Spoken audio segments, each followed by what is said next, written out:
Un día a la vez es un espacio para conectar con Dios a través de su palabra. Suscríbete y acompáñame en este maravilloso viaje y permite que la palabra nos transforme de dentro hacia afuera. Bendecido día para todos. Hoy vamos a la reflexión número 130 y el título de la reflexión de hoy es Dios examina el corazón. Las lecturas las encontramos en el primer libro de Samuel, capítulos 15 y 16, en el Salmo 129 y el Evangelio de Lucas, capítulo 19, versos del 28 al 48. Mira que la palabra de hoy nos confronta con algo muy profundo y necesario que lo sepamos. Dios no se deja impresionar por las apariencias, Él examina el corazón. Mira que muchas veces nosotros evaluamos por lo que podemos ver, por el éxito, la imagen, la posición, la fuerza o el reconocimiento. Pero Dios ve más allá de lo externo. Él observa lo que nadie más puede ver, las intenciones, la obediencia, la humildad y la sinceridad del corazón. Por eso es el Espíritu Santo el que escudriña nuestro interior y hay que pedirle todos los días que Él nos examine para saber realmente cuáles son esas motivaciones ocultas que a veces tenemos y también para darnos cuenta de las motivaciones de las personas. Bueno, empecemos. El primer libro de Samuel, capítulo 15, detalla el rechazo definitivo de Saúl como rey de Israel por parte de Dios debido a su desobediencia, porque Saúl obedecía parcialmente y una obediencia parcial es desobediencia. Saúl siempre priorizó su voluntad sobre lo que Dios le pedía. Él pensaba que era su esfuerzo lo que iba a marcar la diferencia, pero no, era la obediencia que tuviera hacia lo que Dios le había dicho. Y él buscaba la manera de razonar con Dios y demostrar que él no se había equivocado, pero no era así. Veamos qué podemos aprender de esto que le pasó a Saúl. Saúl desobedece y es desechado. Tiempo después, Samuel le dijo a Saúl: el Señor me ha enviado a ungirte como rey de Israel, su pueblo. Por lo tanto, debes prestar atención a lo que el Señor te ordene. Así ha dicho el Señor de los ejércitos: voy a castigar a Amalec por el mal que les hizo a los israelitas cuando los atacó al salir de Egipto y les impidió que siguieran su camino. Así que ve y mata a los amalecitas, destruye todo lo que tienen. No les tenga compasión a sus hombres ni a sus mujeres, ni siquiera a sus niños de pecho, ni sus vacas, ovejas, camellos y asnos. Saúl ordenó que el pueblo se reuniera y en Telayín les pasó revista. Eran 200,000 soldados de infantería y 10,000 hombres de Judá. Luego fue a la ciudad de Amalec y puso una emboscada en el valle. Pero antes de la batalla mandó a que les dijeran a los kenitas: ustedes fueron compasivos con los israelitas cuando ellos vivían en Egipto, así que apártense de los amalecitas, huyan para que no los destruya a ustedes lo mismo que a ellos. Y los kenitas salieron de la ciudad de los amalecitas. Entonces Saúl lanzó todo su ejército sobre los amalecitas y los derrotó. Los persiguió desde Javila hasta Shur, al oriente de Egipto, y mató a filo de espada a todo el pueblo, aunque dejó con vida a Agag, el rey de Amalec. Además de perdonar a Agag, Saúl y su gente también se quedaron con lo mejor de sus animales, ovejas, toros, becerros engordados y carneros. Lo de poco valor lo destruyeron. Vemos que hasta ahí Saúl no había obedecido, porque el rey no debía quedar vivo. Ni las vacas, nada, absolutamente nada. Era destruir totalmente a Amalec. Sigamos. Pero el Señor le dijo a Samuel: estoy muy disgustado por haber hecho rey de Israel a Saúl, pues se ha apartado de mí y no ha cumplido con lo que le ordené hacer. Cuando Samuel oyó esto, se llenó de pesar y toda la noche le estuvo rogando al Señor por Saúl, mira que el Señor se disgustó. O sea, el Señor se duele cuando nosotros no hacemos lo que nos conviene. Cuando Dios le decía que destruyera a Amalek, era porque Amalek tenía unas costumbres totalmente distintas y los iban a alejar de la luz. Pero mira que yo leía esto y lo reforzaba con el Salmo, que nuestra lucha no es contra sangre ni carne. O sea, Amalek representaba fuerzas espirituales oscuras que los iban a llevar por otros caminos. Y al dejar ese poquito de levadura, pues la vida se iba a contaminar. Entonces Dios sabía por qué de su petición, pero Saúl nunca tuvo un corazón conforme a Dios y nunca reconoció su error. Realmente él no se arrepintió, él sentía remordimientos y por eso Dios lo bajó del trono, porque una persona que no obedece, pues es una persona que no va a ir por ese camino de luz y no va a poder guiar a los demás por ese camino que Dios está trazando. Entonces no había nada que hacer con Saúl, por más que Samuel suplicó a Dios, porque Samuel amaba a Saúl. Continuemos. Al amanecer se levantó y fue a buscar a Saúl, y le avisaron que había estado en Carmel, donde había levantado un monumento, pero que había regresado a Gilgal. Cuando Samuel llegó a donde estaba Saúl, éste le dijo: que el Señor te bendiga. Ya cumplí con lo que el Señor me ordenó hacer. Pero Samuel le respondió: entonces, ¿qué son esos balidos de ovejas y esos bramidos de vacas que llegan a mis oídos? Y Saúl le respondió: esos animales fueron traídos de Amalek. El pueblo dejó con vida a las mejores ovejas y vacas para sacrificarlas al Señor tu Dios. Todo lo demás fue destruido. Pero Samuel le dijo: escucha bien lo que el Señor me dijo durante la noche.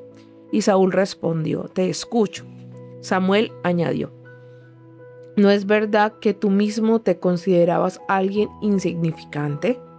¿Y no es verdad que el Señor te ha hecho jefe de la tribu de Israel y te ha consagrado como su rey?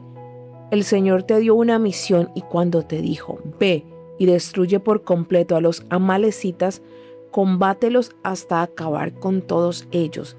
Entonces, ¿por qué no has obedecido lo que te ordenó el Señor, sino que has traído contigo lo que le quitaste a tus enemigos? A los ojos del Señor has hecho mal. Mira, Saúl no era nada. Saúl empezó a ser reconocido cuando el Espíritu Santo de Dios vino sobre él y lo capacitó.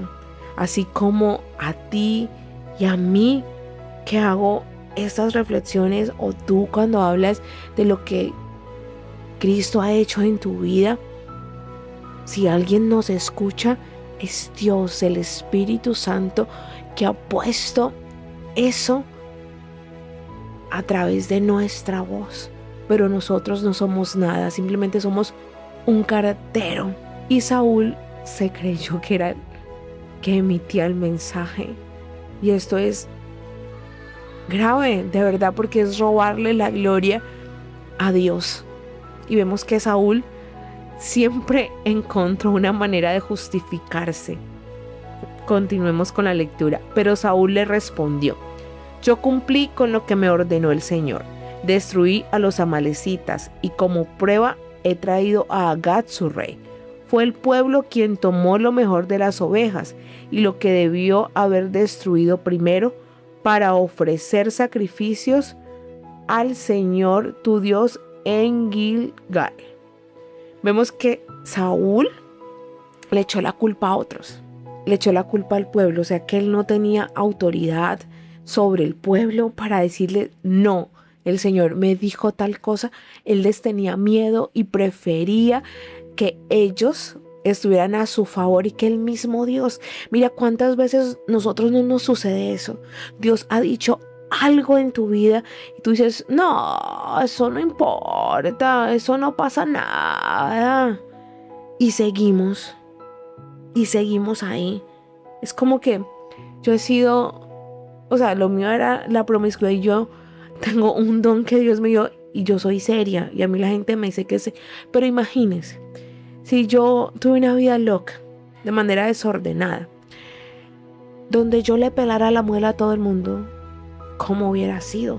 O sea, terrible. Y ahora que el Espíritu Santo ilumina mi vida, yo soy seria, especialmente con los hombres que vienen como lobos buscando a quien devorar.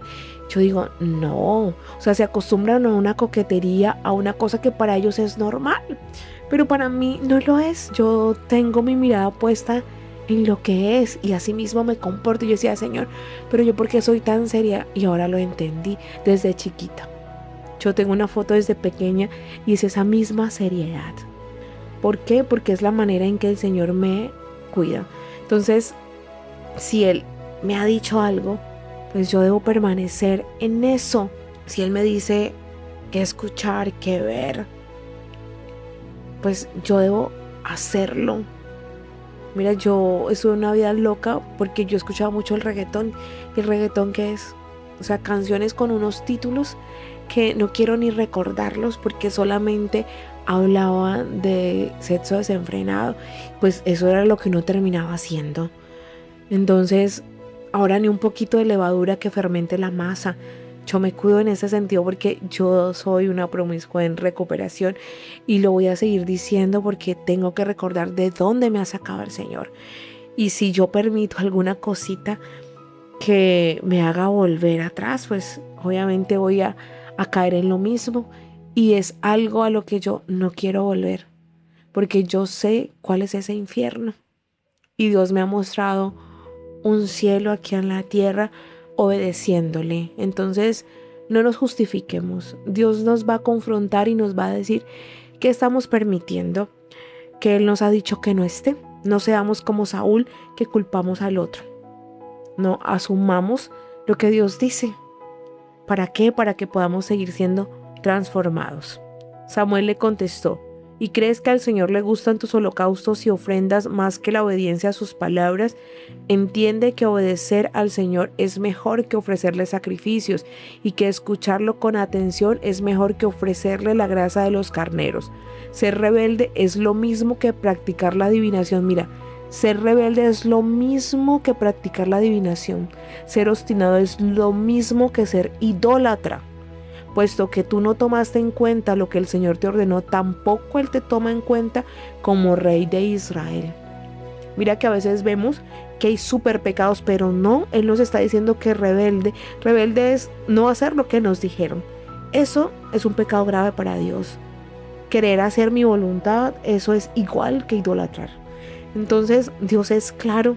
Si tú tienes un don y lo pones al servicio de Dios, para que Dios te respalde, tú debes obedecer. ¿Y qué es obedecer? Ir a su presencia y permitir que su palabra te transforme. Permitir que su palabra entre a las profundidades y limpie todo nuestro ser. Si no vamos a la intimidad con Dios, que es pasar tiempo para que Él siga sacando, pues su presencia no nos respalda en lo que hacemos. Es Él el que llega a las profundidades del ser de cada persona. Así que nunca nos traguemos las flores, porque si algo llega a tu corazón, es Dios quien lo hace, no soy yo. Entonces Saúl le respondió a Samuel, reconozco mi pecado, he faltado al mandamiento del Señor y a tus palabras. Y es que tuve miedo del pueblo y cedí ante sus exigencias. Yo te ruego que me perdones mi pecado y que me acompañes a adorar al Señor. Pero Samuel contestó, no te voy a acompañar a ninguna parte, puesto que tú no tomaste en cuenta las palabras del Señor, tampoco Él te toma en cuenta como rey de Israel.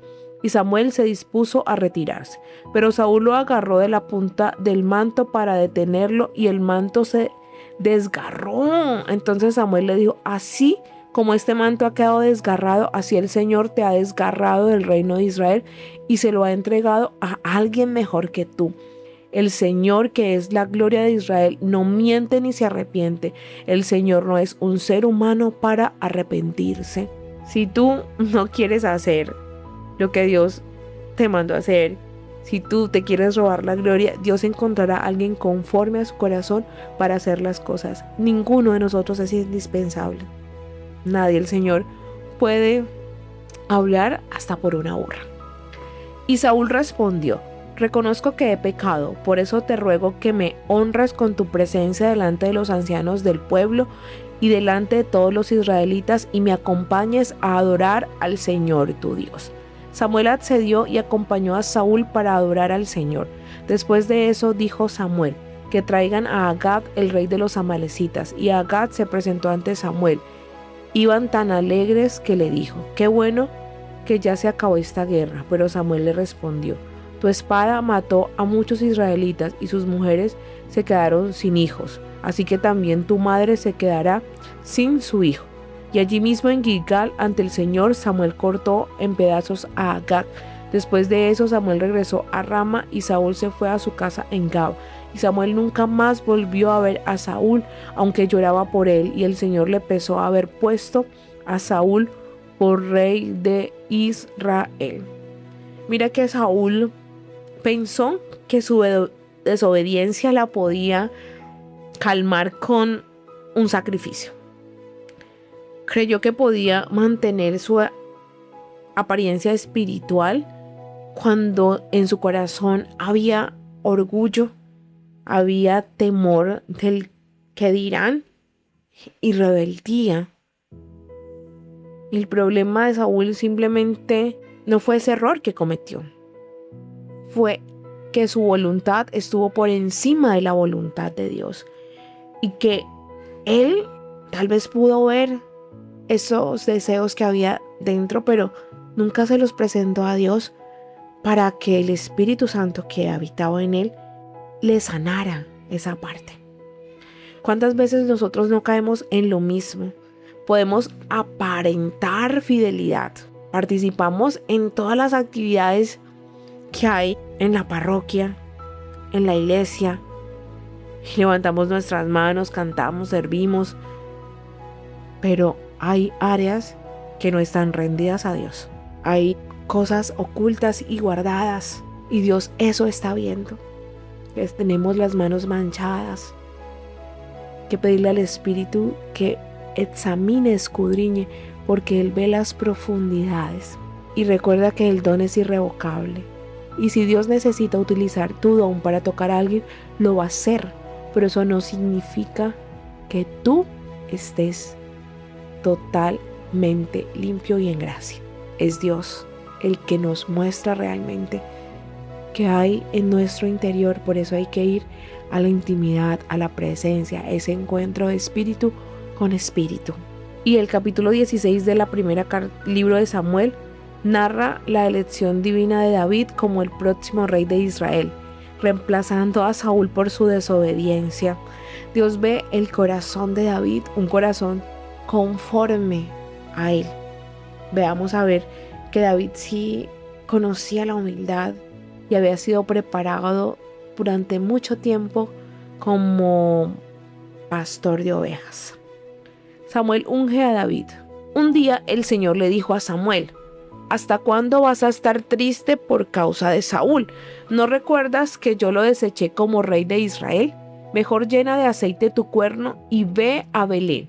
Allí vas a visitar a Jesé, porque uno de sus hijos será el próximo rey de Israel. Y Samuel le preguntó: ¿con qué pretexto voy a ir? Si Saúl llega a saber que voy, de seguro me matará.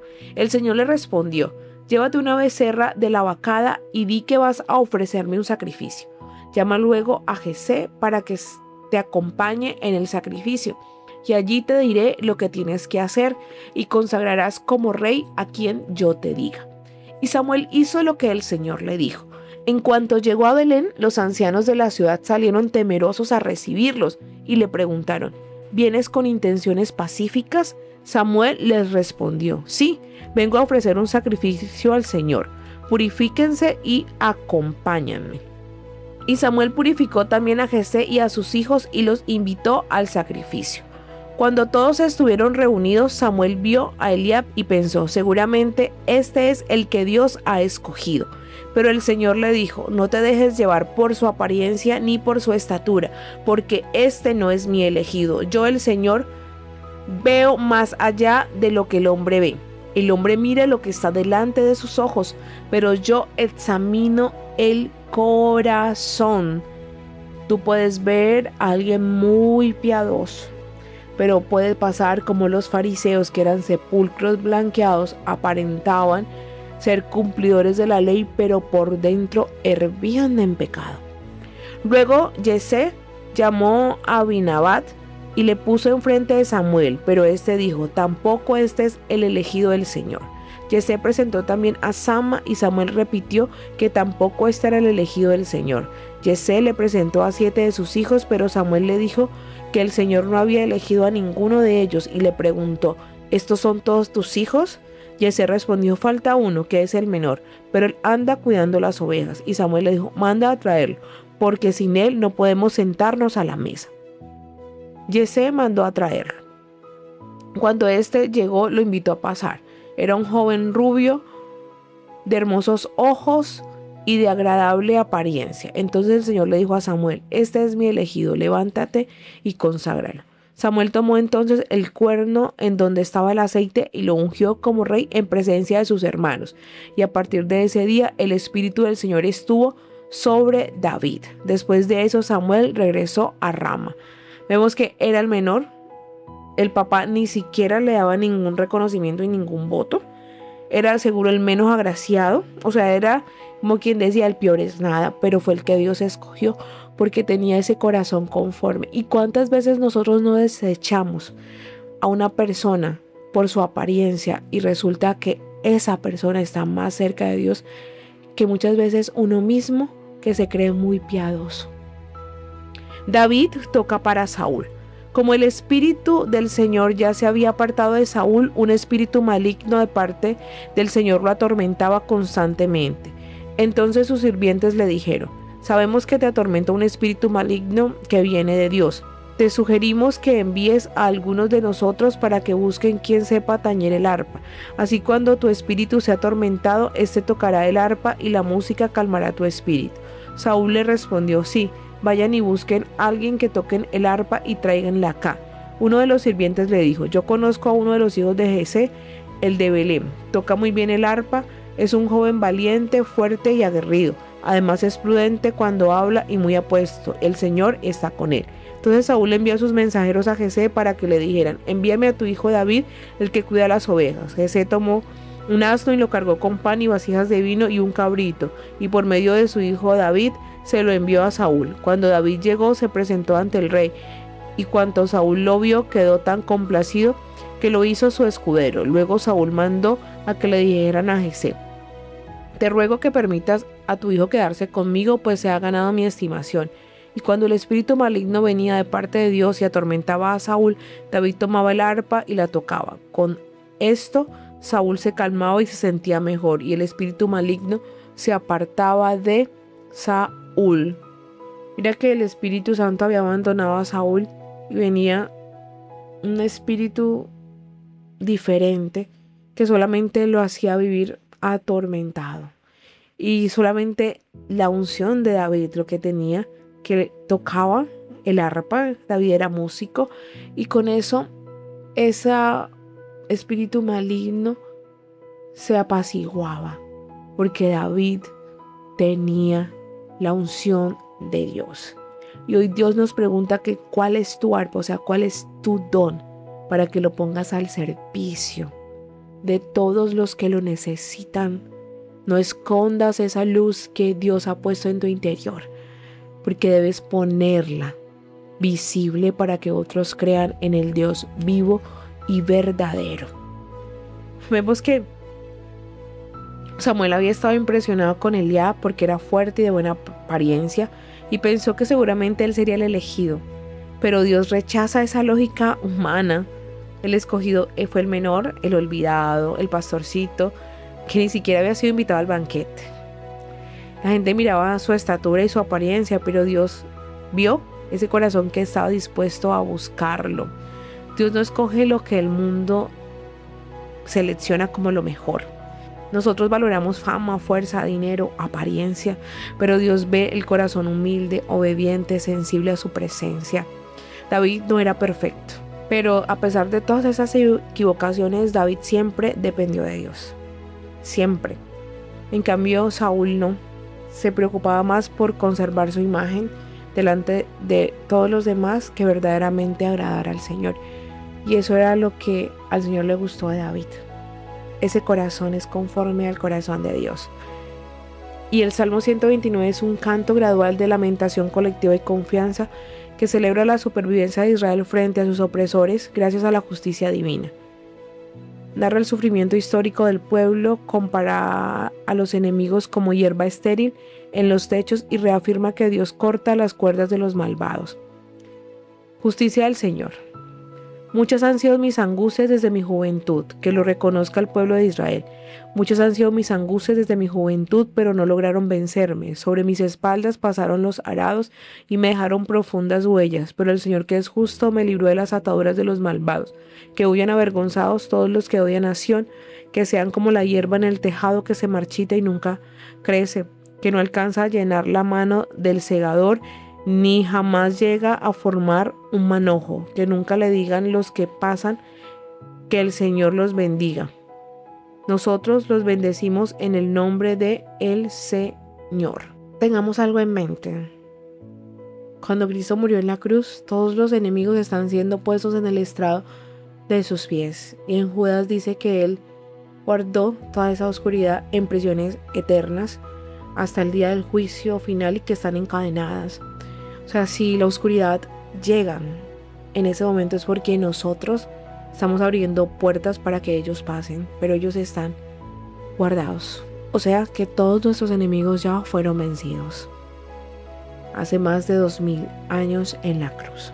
Porque Dios es fiel, porque Dios nos quiere en libertad y eso fue lo que hizo Cristo. Entonces empecemos a creer que el poder se los estamos dando nosotros a la oscuridad. Pero Dios, en su infinita misericordia y con su sangre preciosa de Cristo derramada en la cruz, Él rompió todos nuestros vínculos con la oscuridad. Creámoslo y vivamos de esa manera. El mal existe porque Él quiere gobernar y como tenemos libre albedrío, encuentra lugares en donde le abren la puerta, pero Él no tiene poder. Él necesita de un cuerpo humano para poder entrar. No seamos más ese lugar donde la oscuridad quiere venir a posar. Cerremos todas las puertas porque Cristo ya nos dio esa libertad. Y algo muy importante que quiero que lo tengamos muy en cuenta: nosotros no luchamos con nuestra familia, con las personas en la calle. Nosotros estamos luchando contra esos poderes espirituales que quieren volver a gobernar. ¿Por qué es importante esto? Porque cuando tú entiendes eso, puedes orar lo correcto y no vas a odiar a la persona. Porque tú no sabes qué ha pasado a esa persona, cuál es su historia, qué es lo que carga, cuáles son las cadenas, y la gracia es la única que va a ayudar a que esa persona sea liberada. Entonces, siempre miremos en gracia. No es la persona, es todo lo que carga, toda esa oscuridad que no sabe qué hacer con ella y que la gobierna. ¿Por qué la gobierna? Porque su espíritu está tan débil, porque no lee palabra, porque no pasa tiempo en la presencia de Dios, que todo lo demás gobierna su vida, sus pensamientos, sus sentimientos y los deseos de su cuerpo.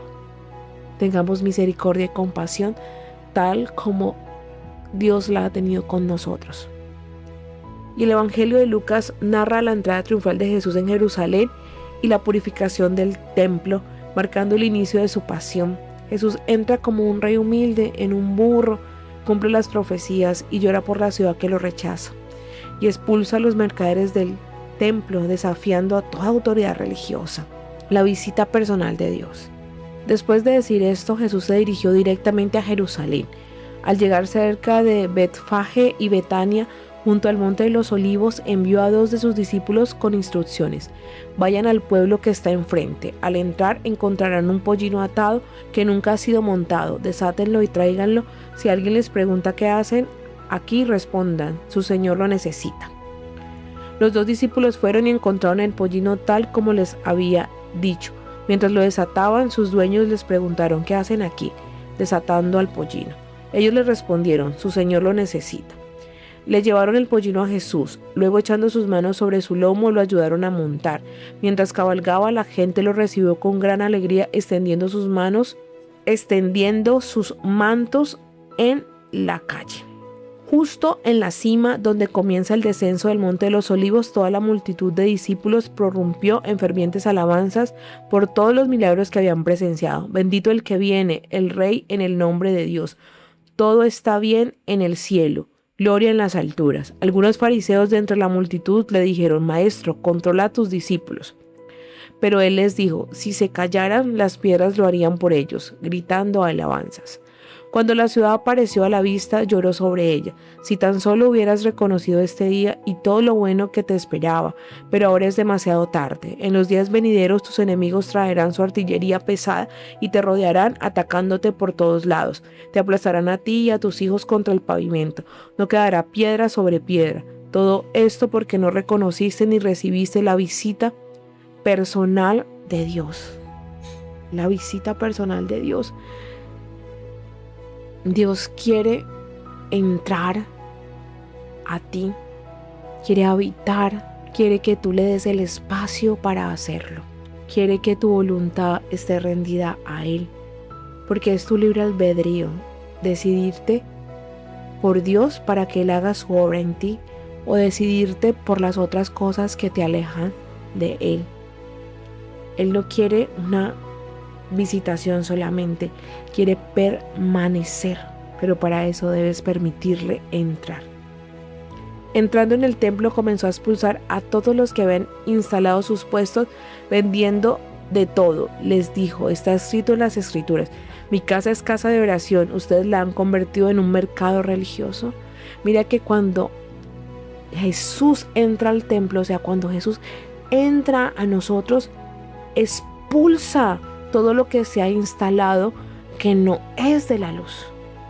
Todas esas cadenas, todos esos conceptos equivocados, todos esos sentimientos de odio, todos esos sentimientos de inferioridad, todo trauma, todo, absolutamente todo. Él empieza a tirarlos del altar del corazón. ¿Ves lo maravilloso que es que Él entre a tu vida? ¿Ves que esa libertad que tú quieres solamente la encontrarás en Cristo Jesús? Desde entonces enseñaba cada día en el templo. Los sumos sacerdotes, los maestros de la religión y los líderes del pueblo buscaban la manera de deshacerse de Él, pero con el pueblo pendiente de cada palabra que pronunciaba no se les ocurría nada. Mira que Él viene a derrotar todo dentro de ti, y eso va a crear oposición. ¿Por qué? Porque cuando uno empieza a hablar de gracia, de luz, la gente se extraña, algunos la reciben, otros rechazan, pero lo importante es hablar de ese Dios vivo y real y siempre orar por esa persona a la cual no has llegado el mensaje, que tú ves apático, y darle amor, porque es el amor el que va a hacer que esa persona crea en el Cristo real y vivo. Así que no callemos, permitámosle al Espíritu que entre y que vuelque todas las mesas que hay en nuestro templo que nos alejan de la luz. Y otra cosa que vimos acá es que Jesús entró como rey a una ciudad, pero esa misma gente fue la que dijo: crucifícalo. Entonces hay que estar siempre conscientes de que hoy el que te alardea después te puede abofetear la cara o clavar una puñalada trapera. Pero recuerda siempre que no es la persona, es todo el daño que ha recibido, es toda la oscuridad que lleva adentro. Y sí, entiendo que hay personas que reaccionan con ese mal, reaccionan en bien, pero no es todas las personalidades por igual. Entonces tengamos misericordia, porque nosotros no sabemos en cuál tiempo nosotros necesitaremos de esa misma misericordia, porque Dios vino por todos, por los perdidos. O sea que la persona que más se te resista es la por la que más debes orar, por la que más debes ir y buscar, porque en una reflexión anterior dijimos, a todos se nos hace fuerza para entrar. Así que hagamos ese trabajo bien hecho, así como Dios nos ha traído con amor. Hoy Dios nos pregunta algo a cada uno de nosotros: ¿cómo está nuestro corazón delante de Él? Porque nosotros podemos engañar a todos, podemos aparentar espiritualidad, pero no podemos engañar al Señor. No podemos. Tú puedes decir algo que no está dentro, pero Dios lo sabe y lo conoce. Él sabe cuáles son tus luchas, sabe cuáles son tus intenciones, conoce tus heridas, conoce nuestras verdaderas motivaciones, conoce cada palabra que vas a decir, conoce todo dentro de ti, conoce cómo vas en el proceso. No importa que te equivoques, esa es una buena noticia, porque Dios no busca esa perfección. Sabes que Él busca un corazón dispuesto a ser transformado, porque ese corazón es el que va a hacer la voluntad de Dios, el que así le cueste va a permitir ser moldeado por la gracia, y esa gracia es la que nos va a levantar. Nos levanta como levantó a David, que era un hombre sencillo, ignorado por otros, pero sensible a la voz de Dios. Entonces tú, hombre y mujer que hoy me escuchas, si tú eres sensible a Dios, Él te va a levantar, Él te va a sanar y Él va a llevarte a estar en comunión con Él, porque cuando tú estás en comunión con Él, todo se da. La gracia te va a transformar y la gracia hace perder ese dulce sabor del pecado y te va mostrando cada cosita a la que debes renunciar, y poco a poco lo vas logrando, porque hoy Jesús se acerca también a ti, te sigue buscando, me sigue buscando. Recibámoslo, no lo admiremos de lejos, porque la gracia que tú ves en alguien también es para ti. Ese brillo que ves en alguien lleno de Cristo también es para ti. Permítele a Jesús entrar en tu templo y reinar completamente en tu vida. No te dejes llevar por los dioses fantasmas, ni por nada que te aleje del propósito de Dios para tu vida, porque cuando el Espíritu Santo entra en ti, tú eres una persona nueva. Y en el nombre poderoso del Señor Jesús le decimos al Padre de amor que examine todo nuestro corazón, que quite de nuestra vida toda apariencia vacía, toda rebeldía escondida, toda dureza interior, todo hollín que haya en nuestro corazón, que nos enseñe su gracia y su amor, que podamos recibir esa obediencia para vivir en la verdad, para vivir en una fe sincera, que vivamos la vida de resurrección que Cristo ganó para nosotros y que permitamos que el Espíritu Santo y la sangre preciosa del Cordero rompa todas las cadenas que nos atan, que recordemos que la honra y la gloria es para nuestro Dios. Amén. Dios es bueno en todo tiempo y en todo tiempo Dios es bueno.